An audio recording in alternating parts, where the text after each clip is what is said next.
Sean bienvenidos a este recorrido por la historia de la economía mundial, en la que vamos a ver decisiones, causas y consecuencias, que han atravesado todos los contextos en cada época. A mitad del siglo XIX, la revolución del transporte tuvo dos grandes protagonistas, el barco a vapor y el ferrocarril, movido por la necesidad de que todos los continentes estuvieran cada vez más próximos y mejor comunicados. La creación y la difusión del telégrafo permitió acelerar el comercio y de a poco se fue expandiendo hasta llegar a 1865, cuando logró comunicar a todo el globo. Estos acontecimientos acompañaron al libre comercio en todo el mundo, permitiendo la división internacional del trabajo. Algunos países alcanzaron un gran desarrollo industrial y desde ese momento y a nivel mundial se comenzó a notar una división entre esos países. Estaban los países industrializados y los países no industrializados. La economía de esos países industrializados se basaba en la producción y exportación de máquinas y otros productos industriales. Inglaterra se convirtió en productor exportador de máquinas a vapor, metales, ferrocarriles y telas. Los países poseedores de productos naturales se especializaban en la producción y exportación de materias primas. Para los países industrializados, como ser la lana, carne, cuero, algodón, petróleo, hierro y madera. Así ingresaron al mercado mundial como productores de alimentos y materias primas. El mundo queda dividido en tres países industrializados, que venden productos elaborados a países de producción primaria. A partir de entonces, la División Internacional del Trabajo, terminado el proceso de producción de intercambio entre los países y regiones. El cambio político del período estaba estrechamente asociado al crecimiento económico, que también fue resultado de la inversión extranjera, el comercio exterior y la inmigración de las inversiones británicas. Llegaron al país hasta los años 70, más de la inmigración de los años 50. La industria de la carne brillaría por varias décadas más. Los principales países fueron Cuba y Brasil. Cueros y cebos siempre fueron vendidos a Europa Occidental hasta que las lámparas de cebo se reemplazaron por velas. Luego, la exportación de cuero aumentó en 1850 y en 1860. La lana fue el primer productor con el que la Argentina se incorpora al mercado mundial, alcanzados por las carnes saladas y los cueros de los años 60. Luego la superó de 7 millones a 23 millones en 1864, hasta llegar a los 55.000 5 años después. Las exportaciones habían aumentado mucho. Los componentes centrales del crecimiento económico estaban representados por las inversiones externas, principalmente británicas.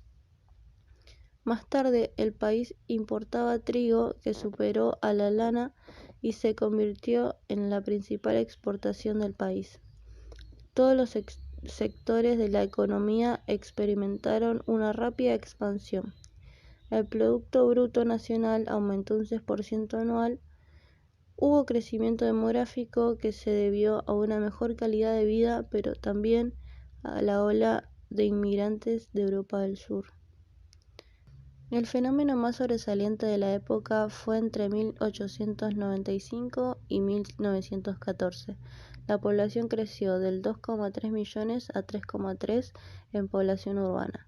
Fueron periodos de incrementos del comercio exterior, el cual produjo 100 millones de pesos en oro en el año 1893. Después del trigo se produjo una máxima expansión del maíz y del aceite de linaza. Todo esto antes de la Primera Guerra Mundial. El país se había convertido en un exportador de materias primas. Más del 85% iban a Europa Occidental, del cual Gran Bretaña era el principal socio, ya que compraba al menos el 20% de las exportaciones con descuentos, principalmente carnes y cereales. De Gran Bretaña llegaba un tercio de importaciones del país: carbón, material ferroviario, productos metálicos y textiles. El comercio con Alemania era muy importante, ya que vendían máquinas y artículos eléctricos y nos compraban lana. Estados Unidos era el principal en los mercados del cuero. Importaba productos industriales, pero era el principal proveedor de petróleo. El mercado interno argentino se abastecía principalmente de importaciones que crecieron a la par del conjunto de la economía del país. Uno de los componentes centrales del crecimiento económico de este periodo estaba representado por las inversiones externas, principalmente británicas. La revolución del transporte férreo de Gran Bretaña en nuestro país comunicó el sur de Santa Fe con Córdoba en tan solo 48 horas y con el transporte de cientos de toneladas y pronto de miles, cuando antes un viaje en carreta duraba un mes y solo trasladaba 2 toneladas. La sociedad del siglo XX estaba compuesta en su gran mayoría por los inmigrantes. El extracto superior de esta clase media estaba compuesta de profesionales, empleados administrativos, públicos y oficinistas, entre los cuales había un evidente interés por la educación superior. Los problemas de vivienda y hacinamiento dieron lugar a los conventillos, en el marco de la urbanización y diversificación económica. Los sectores urbanos fueron creciendo. La clase obrera de fines del siglo XIX y principios del siglo XX fue modelada por el desarrollo de la sociedad agroexportadora. La Primera Guerra Mundial alteró la base fundamental de las economías de los numerosos países europeos. Produjo hasta la ruptura misma de las relaciones internacionales. Esta interrupción fue la pérdida del mercado extranjero. El reclutamiento de hombres para el combate hizo que bajara la mano de obra, tanto centros urbanos como las actividades económicas de los centros rurales. Hubo desabastecimiento alimentario. La guerra afectaba la circulación de mercadería y el transporte, quedando tanto el comercio interno como el externo afectado por controles y prohibiciones de todo tipo. Estados Unidos empezó a intervenir los asuntos económicos. El liberalismo clásico, fundado en la no intervención del Estado, se dio paso a la política, donde los gobiernos participaban activamente. Muchos recurrieron a la emisión monetaria, generando una espiral inflacionaria que trataba de contrarrestar con las políticas del control de precios. Gran Bretaña y Francia ocuparon el rol de grandes dadores de préstamos y créditos. El conflicto se fue prolongando y las economías se fueron asfixiando. Comenzaron a pedirle préstamos a Estados Unidos y este no solo prestó capital, sino que también fue proveedor de materias primas. Con la rendición de Alemania terminó la guerra. Las consecuencias económicas del conflicto fueron catastróficas. 10.000 millones de personas murieron. Sin embargo, América Latina y Japón, pero sobre todo Estados Unidos, se beneficiaron de sobremanera, abasteciendo la demanda de bienes. Estados Unidos se encargó de copar los mercados de ultramar que los europeos desatendían. Su economía le permitió acumular una gran cantidad de divisas por el gigantesco superávit comercial. Esto significaba que los ingresos superaban los gastos. El dólar comenzó a superar a la libra como moneda de intercambio más fuerte. Alemania fue severamente culpable de la guerra y una política extremadamente dura fue impulsada a partir de entonces. España, Francia y Gran Bretaña lo obligaron a pagar reparaciones de guerra por 3.000 millones de dólares. en cuotas. Alemania, entre otras cosas, debió entregar su flota mercante, desmilitarizarse y hasta soportar la ocupación de zonas fronterizas. Esto fue una importante situación que supo aprovechar Adolf Hitler y sus seguidores. Finalizada la guerra, los países capitalistas se lanzaron a la reconversión de sus economías para adaptarlas a los nuevos tiempos de paz. El comercio mundial se volvió liberal. Estados Unidos y Europa buscaron restablecer la estabilidad de precios. En 1922 establecieron en la Conferencia de Génova que las reservas auríferas de los países podrían ser reemplazadas por monedas extranjeras que a su vez fueran convertibles en oro. Gran Bretaña pierde su superioridad económica con Estados Unidos. Francia sufrió permanentes desequilibrios económicos y Alemania, desde lo estructural, había salido de la guerra inminente con sus industrias electromecánicas, automotrices, químicas y de aluminio.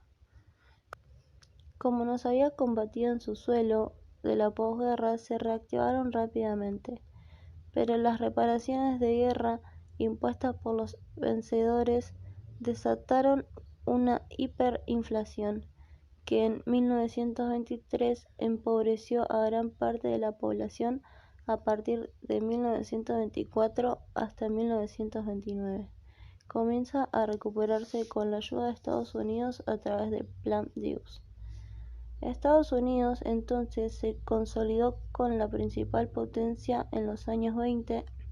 Entre 1920 y 1921 sufrió una crisis económica a causa de la finalización del conflicto bélico, perdiendo así el fabuloso mercado de los países en guerra. Luego su economía se recuperó rápidamente. El impresionante desarrollo industrial se manifestó en la producción de lavarropas, heladeras, radios, automóviles, entre otras cosas.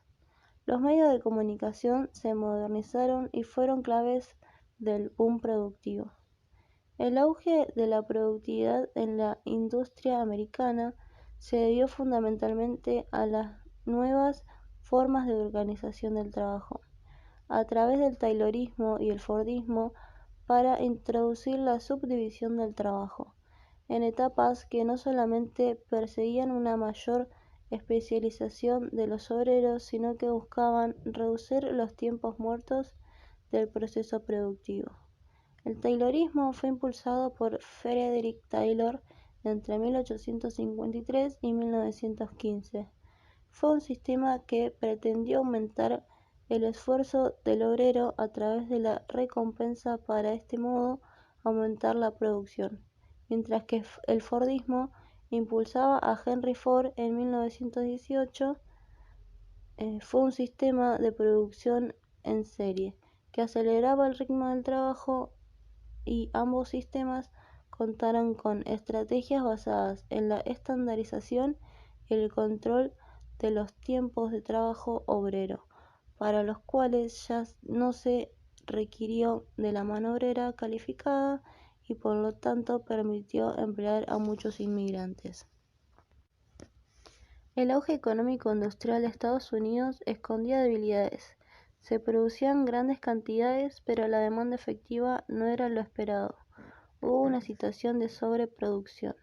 Tras la guerra tuvieron que bajar los precios de manera mundial por la correlativa acumulación de stock invendibles, lo cual devino a una crisis en el campo.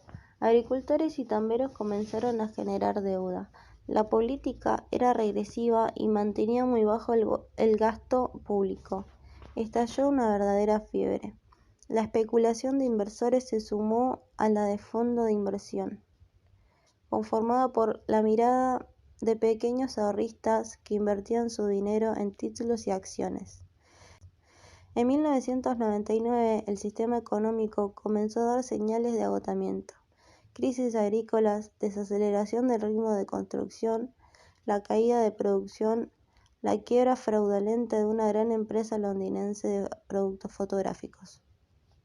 Todo esto produjo una gran ola de pánico que se extendió y la cotización de acciones cayó. Muchos ahorristas se apresuraron a sacar su dinero y eso ayudó a que se desplome más aún la economía. Como resultado, 80.000 empresas y 4.000 bancos quedaron en quiebra. Estados Unidos entraba en una gran depresión. La producción y el comercio exterior colapsó. Al mismo tiempo, la quiebra de empresas trajo desocupación.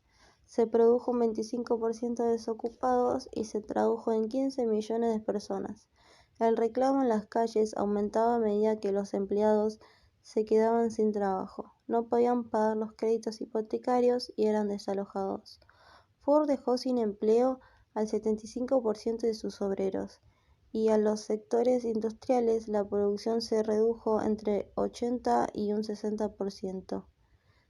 Esto generó la bancarrota de sistemas de pagos internacional y la producción de los préstamos americanos a países deudores, lo que generalizó la crisis financiera a nivel internacional. Al igual que en Estados Unidos, en Europa, al usar las reservas, millones de trabajadores perdieron su empleo. En Alemania, para 1933, la cifra de desocupados ascendió a 6 millones de personas. Los gobiernos implementaron medidas que incluyeran cuotas a fin de proteger las golpeadas económicas. La consecuencia de estas políticas devaluativas y la manipulación de la moneda por medio del control, el sistema monetario basado en el patrón oro se derrumbó. El presidente de los Estados Unidos, Franklin Roosevelt, implementó un programa económico intervencionista, el cual denominó New Deal, que tuvo dos etapas. La primera tuvo su lugar entre 1932 y 1935, la cual apuntaba a una mejoría de la situación a corto plazo, mientras que la segunda se extendía entre 1936 y 1941, poniendo por delante una nueva distribución de los recursos y del poder en una escala mucho mayor. Este plan consistió en ampliar un plan de obras públicas para recuperar los niveles de empleo y la creación de fondos. De esa manera, con la recuperación de trabajadores asalariados, aumentó el poder adquisitivo. Este planta un doble objetivo económico y social. Además, se crearon fondos especiales para la asistencia de desocupados. Europa, al igual que Estados Unidos, abandonó las ideas del liberalismo clásico. Esto generalizó, aunque cada país lo hizo según sus particularidades. En Inglaterra, el Estado no intervino directamente en las economías, sino que recortó severamente el gasto público para evitar el déficit de las cuentas del Estado. El eje era la recuperación del mercado interno. Se establecieron planes de créditos baratos para la reconstrucción industrial y la promoción de la construcción de viviendas. Se abandonó el patrón oro para promover las exportaciones. Durante los años 30 logró recuperarse, pero el desempleo se mantuvo alto durante toda la década. Francia se estancó durante todo el periodo posterior a 1929.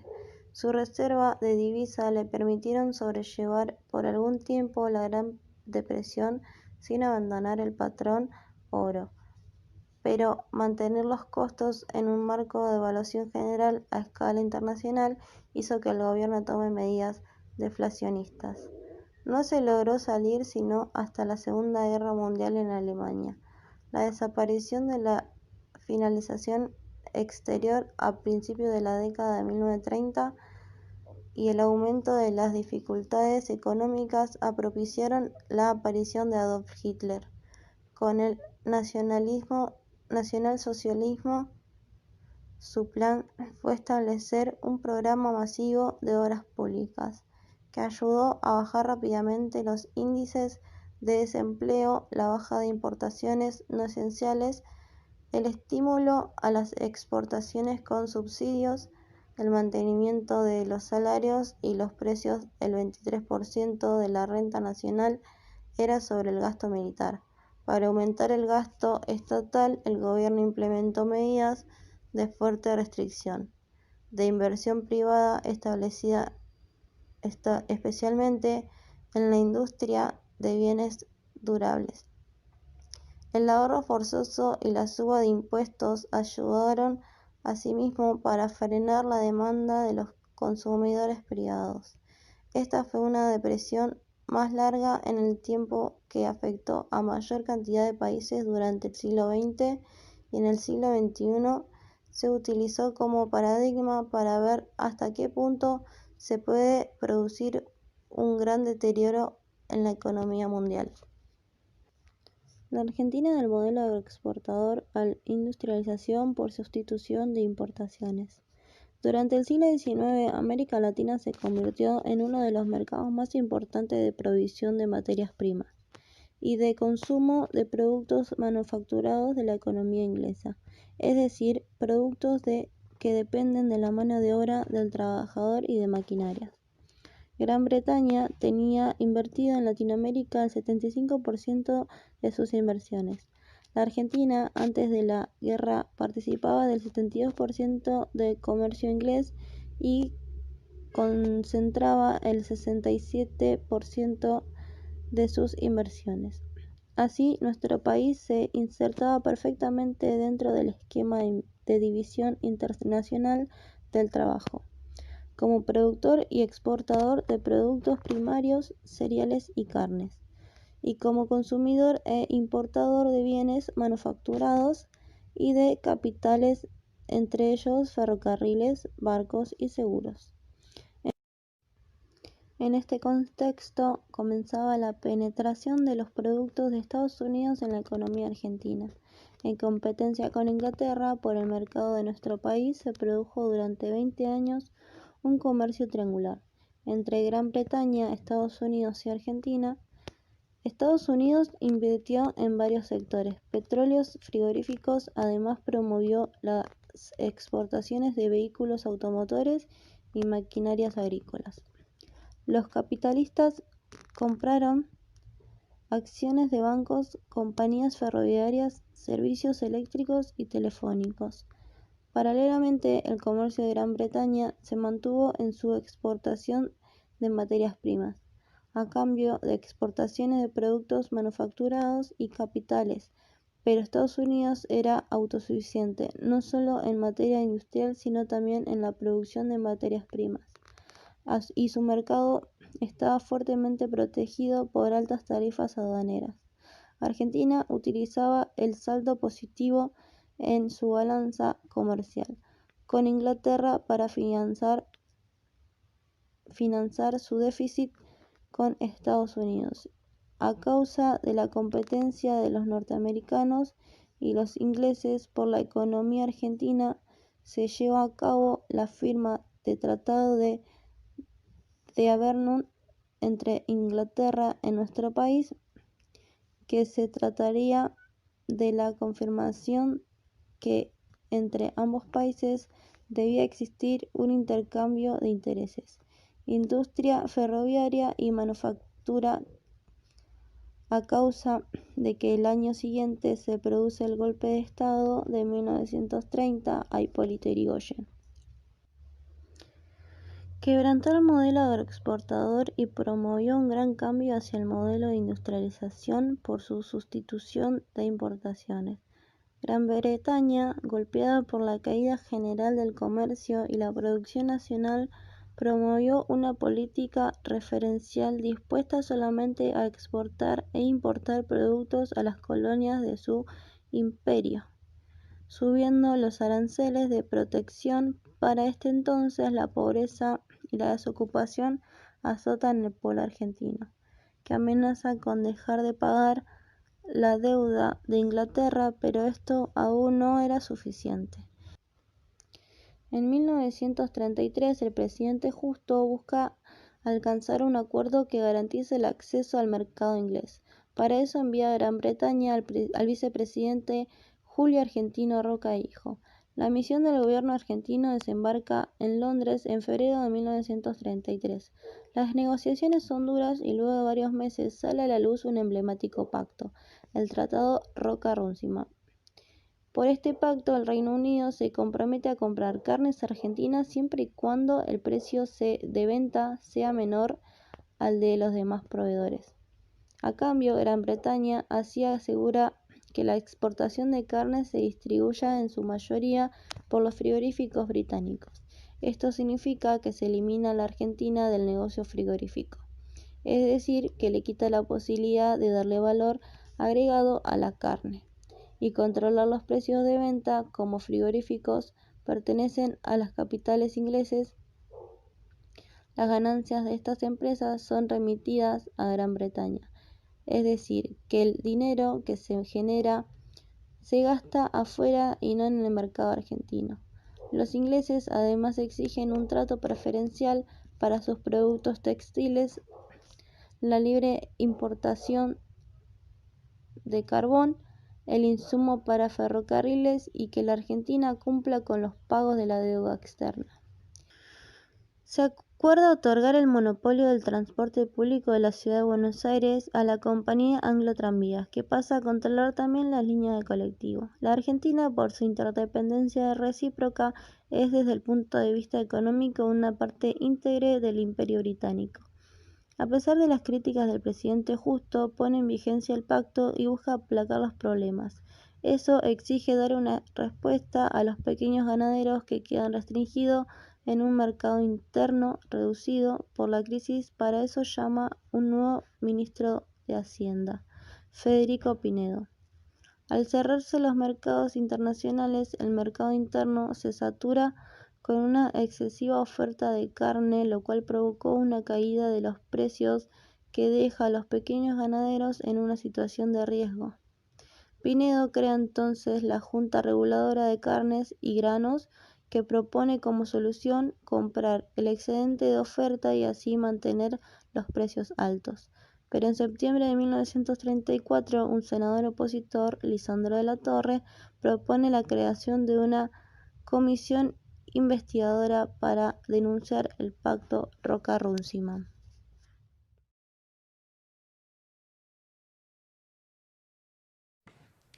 Bien, el capitalismo en un mundo bipolar. La Guerra Fría entre Estados Unidos y la Unión Soviética. Durante la Segunda Guerra Mundial, los países europeos movilizaron todos sus recursos económicos y sociales para satisfacer la demanda del esfuerzo bélico. Un severo colapso demográfico se generalizó en el viejo continente, sobre todo en Francia, Polonia, Hungría, Checoslovaquia, Grecia, Rumania y la Unión Soviética. En total murieron unos 60 millones de personas, y no solo en campos de batalla, sino que también en ciudades y ámbitos rurales. En 1950, Estados Unidos se convirtió en el promotor e impulsor de la reconstrucción europea y de Japón. Fue también el proveedor de Inglaterra y en menor medida de la Unión Soviética. Sin embargo, desde abril del año 1948 entró en vigor el Plan Marshall, una notable reorientación política de los recursos estadounidenses para reajustarlos a la nueva realidad geopolítica mundial, la Guerra Fría. La Guerra Fría se transformó en el nuevo escenario internacional de disputa entre las dos superpotencias. Un equilibrio de temor se instaló en el mundo bipolar. Se desató entre la Unión Soviética y Estados Unidos, una puja propagandística y retórica de amplia difusión mediática. También se desató la carrera armamentista basada en la innovación permanente en la tecnología satelital y militar. Como lo nombramos anteriormente, el Plan Marshall proporcionó por medio de préstamos y créditos una amplia ayuda financiera para fomentar la recuperación industrial y agraria, restringir la inflación y contribuir a la estabilidad política de los países beneficiados. Por otro lado, el FMI y el Banco Mundial fueron creados tras las negociaciones de Bretton Woods en el año 1944 durante la Guerra Mundial. Su objetivo era asegurar la cooperación económica entre las naciones. Aunque el Banco Mundial tuvo escasa incidencia sobre la reconstrucción europea, durante los primeros años de los 50, el FMI y el GATT mejoraron el sistema internacional de pagos, restableciendo la convertibilidad monetaria. Los años de 1950 a 1973 fueron entonces la Edad de Oro en la economía occidental. El gran motor de esta situación fue el capitalismo en Estados Unidos, que durante este periodo cuadriplicó sus exportaciones al resto del mundo. Por otro lado, las políticas económicas keynesianas de los estados de bienestar pasaron a ser claramente hegemónicas entre los gobiernos del Occidente. Entonces puede decirse que en líneas generales, en la gran mayoría de los países occidentales se había conformado desde el fin de la Segunda Guerra Mundial una economía mixta, que estimulaba un crecimiento económico fuertemente dinamizado por la combinación de la actividad estatal, los sindicatos y el sector privado.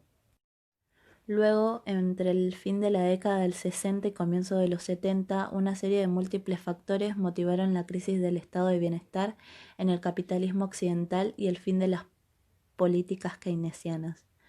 Luego, varios problemas habían surgido durante la llamada Edad de Oro. Sucedía que el equilibrio del estado de bienestar, basado en la coordinación permanente entre el crecimiento de la productividad y el de ganancias, tenía un talón de Aquiles que se derrumbaba si se producía un aumento desmesurado de los salarios o bajaba la producción. Un factor fundamental que atentó contra el estado de bienestar fue la persistencia de un proceso mundial de crecimiento inflacionario motivado por varios factores. Otro factor también que ocasionó lo que nombramos anteriormente fue la crisis del petróleo de 1973, desatada por una nueva guerra entre Oriente Medio. En la Argentina el estado de bienestar se consolidó durante los años 50 y 60. Entre 1946 y 1949 se configuró un contexto económico internacional favorable para Argentina. ¿Por qué? Porque Argentina pudo exportar grandes volúmenes de materias primas a los países cuya economía se encontraba exhausta por la guerra. Luego, en el año 1949 al año 1951, el contexto internacional favorable para la economía argentina llegó a su fin. Al recuperarse la producción de los países europeos que se habían financiado desde la posguerra con el Plan Marshall, los precios internacionales de las materias primas bajaron. Los países de Europa Occidental promovieron su propia producción agrícola ganadera mediante la reducción de sus importaciones.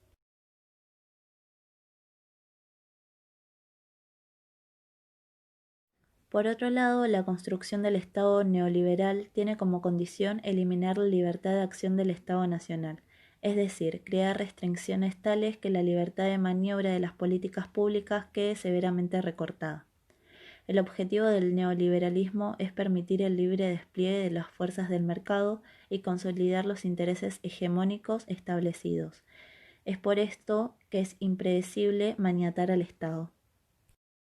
En el inicio de la primera etapa del Estado neoliberal en la Argentina coincide con la consolidación de la financiarización en la economía mundial. Luego la desindustrialización fracturó cadenas de valor, las cuales afectó particularmente a las pequeñas y medianas empresas y aumentó el desempleo y agravó la desigualdad en la distribución del ingreso. La segunda etapa se sostuvo dentro de un régimen constitucional y fue ratificada por las urnas en los comicios del año 1995. Anteriormente a eso, a principios del año 1991, el contexto financiero internacional había mejorado para América Latina, con la puesta en marcha de los planes de refinanciamiento de deudas promovidos por los acreedores y el FMI. Los principales campos de acción de la estrategia fueron los siguientes. Reformas referidas esencialmente a la redistribución del ingreso, deuda externa impagable con recursos propios, compromisos legales externos, privatización en su mayor parte, extranjerización de empresas públicas, gestión del territorio y recursos naturales.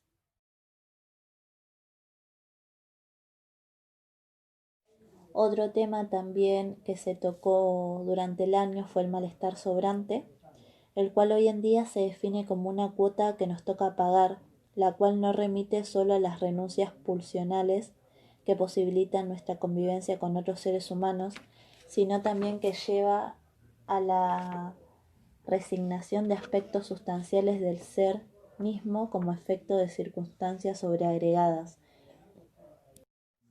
Un claro ejemplo es el malestar que se nota particularmente en nuestra sociedad, en el hecho de que los niños han dejado de ser los depositarios de los sueños fallidos de los adultos, aquellos que encontrarán en el futuro un modo de remediar los males que aquejan a la generación de sus padres.